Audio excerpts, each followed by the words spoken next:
I don't just talk about other people's stuff, I also make my own. Books in particular. To date, I have 4 books you can check out on Amazon. Operation Red Dragon: The Daikaiju Wars Part 1, Occult Mafia, Emerald of Maddox City, and the short story collection Assorted Absurdities, Tales of Kaiju Punk and Other Genres. Hop on down to the description for Amazon links to all 4 books. Enjoy whichever ones you read, and enjoy the video. Hello, ladies and gentlemen. I am the Omni viewer, and welcome to Genre Benders, Obscurities, and Flawed Gems, where we look at the best stuff you've never heard of. On today's Halloween-themed episode, we have a double feature for you. Now, technically, the movies I'm going to look at today are not connected to each other, but they usually get packaged together due to a common naming theme. So why break with tradition, right? Exactly. First, though, a little backstory. Back in 1931, Universal Studios delivered the 1-2 punch of Dracula and Frankenstein, and both were instant hits. Audiences clearly wanted horror, so horror was what they got for the rest of that decade. These days, the non-Universal horror movie people remember the most from this time is Dr. Jekyll and Mr. Hyde, and it deserves recognition, but it has stiff competition in terms of horror. Warner Brothers and First National would get together to produce a film that went a little harder than either Universal or MGM did. The result is a film simply entitled Dr. X. The plot is as follows. Lee Taylor is a news hawk at the Daily World, and despite having a strong superstitious streak, his current beat is a string of killings known as the Moon Murders, since they all take place a month apart under the full moon. Thanks to some unconventional sleuthing, he's able to listen in at the morgue while the police consult Dr. Jerry Xavier. Actually, how is it pronounced? Xavier. Xavier. Yeah, whatever. If the movie can't even make up its mind, then I'm just gonna stick with what I said. Anyway, Dr. Xavier identifies markings on the body which indicate cannibalism, meaning the killer is especially depraved. The police then reveal that they suspect someone at the university Xavier works at, since all of the killings occurred within its vicinity. Xavier himself does not suspect any of his colleagues, even though he does admit that each of them are unconventional types who have, let us say, unfortunate histories. Xavier convinces the cops to let him try an experiment that he believes will either reveal the killer or else absolve his colleagues, and he's granted 48 hours to pull it off. Naturally, Taylor follows the suspects to Xavier's eerie Gothic mansion where the experiment will be held, but neither he nor Xavier are prepared for what will happen. Am I seeing things, or is this movie in color? Those freaky eyes of yours do not deceive you, Snazzy. Dr. X was indeed shot in Technicolor, though a black and white print was also filmed, and for a while that was all we had. The color print was originally thought to be lost before it was rediscovered in the 70s, and that's been the version which is distributed up to this day. A horror movie from the 30s in color, huh? I don't know, something about that feels weird. I think most of us are used to them being monochrome. Understandable, but I think it works. There's been an ongoing debate in the film community about whether or not black and white is superior to color, a debate which I usually think misses the point of what actually makes a good film.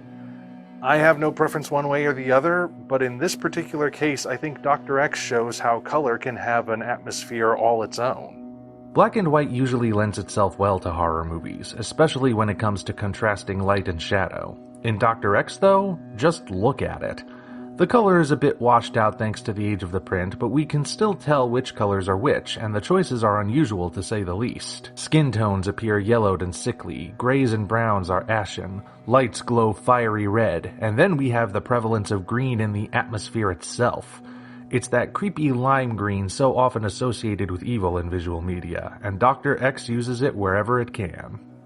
It's a weird color palette, one that doesn't line up with reality at all, and yet those colors all come together to give the film a unique look. The unnatural application of colors where they don't belong makes the whole movie look creepy and surreal, almost like a vision of a nightmare playing out before our eyes. As weird as this may sound, it's sort of like how color is implemented in Watchmen or The Simpsons, which also have unusual color combinations that don't necessarily look natural, but which lend themselves well to the chosen aesthetic. The use of colors also does not detract from the contrasting of light and shadow that makes other classic horror movies work. The color black is just as rich and foreboding here as though the movie were monochrome. I dare say that modern color horror could learn a thing or two from this flick. It's not just the color that works in Dr. X. You see, being released in 1932 makes it a pre-code movie. For those of you who don't know, pre-code Hollywood encompasses films released before July 1934 when the Motion Picture Production Code was implemented. Better known as the Hays Code in reference to Will Hays, this put restrictions on what sort of content was permissible to show in movies. Think of it as a precursor to the modern rating system if it were run by the most easily offended people in the world. Since it didn't have levels to distinguish audience ages, it was much stricter and, in some cases, nonsensical. It didn't just target obvious things like graphic violence and sexual content, but also didn't allow for the discussion of any uncomfortable subject.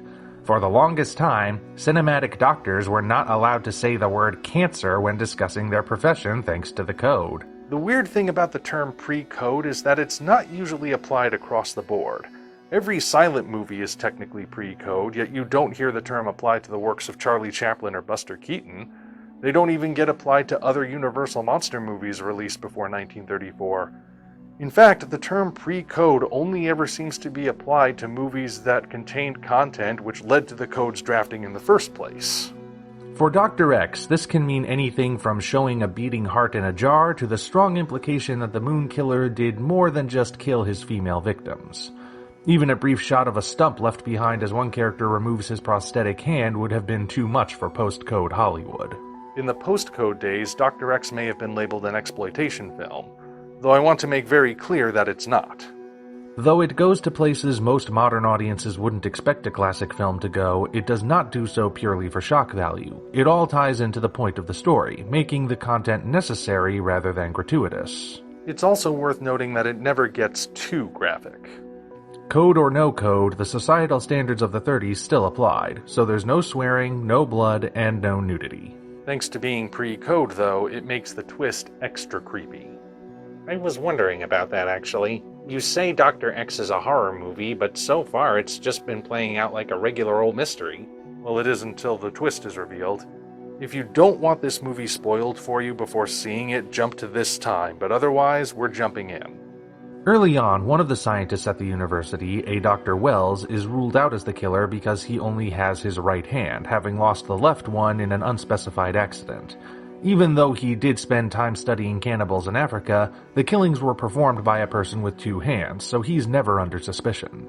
But it turns out that he is the killer, and he's been committing these crimes as part of his experiment with, what's it called again? Synthetic flesh. Ugh. Please promise me you'll never play that clip again. Not even if you paid me. Yeah, the result is us getting to watch a guy coat himself in fake flesh until he looks like Quasimodo's uglier cousin, and it's really gross. He even gives himself a replacement hand that's made of the stuff, thus explaining how he killed people. Anyway, that's how the movie goes from mystery to horror, albeit of the Frankenstein variety. Dr. X is certainly an interesting film from the olden days, but as I said earlier, it's usually packaged with another film featuring a different Dr. X. And given that film's unique status, I have to talk about it as well. I know I haven't spoken about him that much on the channel compared to other things, but I'm a huge fan of Humphrey Bogart. I just have yet to see a bad movie with him in it. The man was a master of his craft, adept at playing heroes, villains, and everything in between.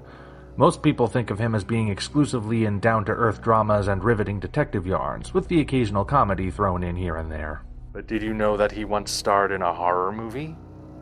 Yes, back in the days when he was one of the go-to guys to play two big gangsters, somebody decided to bring him in for a tale of terror known as The Return of Dr. X. Return? Are you sure this isn't a sequel to the first one?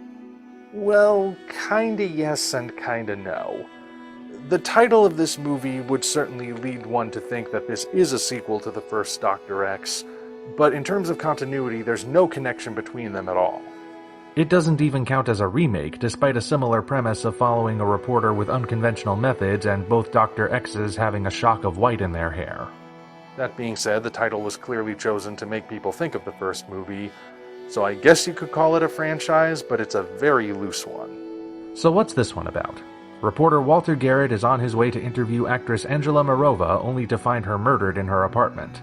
Like the opportunist he is, he runs the exclusive story before calling the cops, but this lands him in hot water when the body disappears from the crime scene, and then Miss Morova turns up alive and well to file a lawsuit against the paper. Oddly though, she doesn't quite look right. Desperate to figure out what's going on and save his job at the paper, Garrett enlists his friend Dr. Mike Rhodes to help him out, a request that coincides with another murder that leaves behind blood that Rhodes cannot identify, as it does not appear either human or animal. What's more, when Rhodes goes to hematologist Dr. Francis Flegg for more help, Flegg is oddly evasive. On top of that, Garrett believes he's seen Flegg's mysterious assistant Kane before. He can't place Kane's face, but one thing's for sure, the guy looks like a walking dead man. Looks like we got a bit of a Fly scenario here, where the first one is color and the second is monochrome. And that's not the only difference. The return of Dr. X also has a more comedic tone to it, especially coming from Garrett, as he's both naturally chipper and easily distracted by gorgeous women. Mind you, the first movie had some comedic moments as well, but this second movie leans harder into that aspect. It might sound like sacrilege to some, but it wasn't uncommon for classic horror movies of this era to have comedic elements to them, even before the actual horror comedies came along. What about Dr. X himself? You didn't mention him once in the plot synopsis, and I'm sure that's got people confused. Actually, Snazzy, I did mention him, but not by that name. This is once again getting into spoiler territory, but most people can probably guess the twist anyway, so let's just go for it. Kane is Dr. X, specifically Dr. Maurice Xavier, making him a totally different character from the first movie's namesake. Unlike Jerry Xavier, who was enigmatic and unconventional but ultimately heroic, Maurice Xavier is a villain through and through. 2 years before the movie takes place, this Xavier was tried and convicted for a twisted experiment to see how long babies could go without eating, which resulted in a child's starvation. So post-code Hollywood refused to show amputated limbs or mention the word cancer, but talking about dead babies was acceptable? Yeah, the times may change, but double standards are forever. Anyway, Xavier was executed by the electric chair, only to be recovered by Dr. Flegg for his experiments in reviving the dead. This technique requires the injection of synthetic blood into the system, and although it technically works, the synthetic blood doesn't replicate itself the way natural blood does, which forces Xavier to steal it from other people for his own survival, killing them in the process. This makes the return of Dr. X a vampire story of sorts, albeit in a scientific vein rather than a supernatural one. Now, the word vampire is never used in the movie, not even for the sake of comparison, and we never get details of how Dr. X gets the stolen blood into his system or why he needs to keep doing it, but the parallel is plainly there for all to see. I'm sure you can see now why this movie doesn't count as a sequel or even really as a remake. It's totally different from the first Dr. X, connected to it only by the name. Of course, the main reason anyone would want to see this movie is because it's the only horror movie Humphrey Bogart ever made, thereby making it a curiosity. By all accounts, this was one of Bogey's least favorite pictures. He hated the script and demanded more money for being forced to do it by the studio. He also felt severely miscast, especially since the role was originally written with Boris Karloff in mind. However, this was pre-Casablanca Bogey, back when he was still the go-to guy to play villains in B pictures, so he didn't have enough clout to refuse it. When you watch it, you can tell how uncomfortable he is in the role, but in a weird way that actually works in the film's favor. Xavier's second chance at life is not a pleasant one, and he constantly looks like he's on the verge of death every time we see him. So Bogey's own discomfort with the role translates on screen as Dr. X's eerie menace. This is a character who hates his own existence, but also doesn't want to give it up and will do anything to sustain it. Man, even when Bogey phoned it in, he still did a good job. Yep, that's why he's one of my favorite actors. But which one of these pictures is better? Personally, I think that's the wrong question. Even though both of these films usually get packaged together, I don't really think comparing them makes much sense because they're totally different from each other. One aims to be more grotesque and unsettling, the other takes a lighter and more comedic tone, but neither one is ultimately better than the other. They're very different films, but I think both of them are worth checking out at some point, especially on Halloween. Until such time as we meet again, this is the Omni Viewer signing off.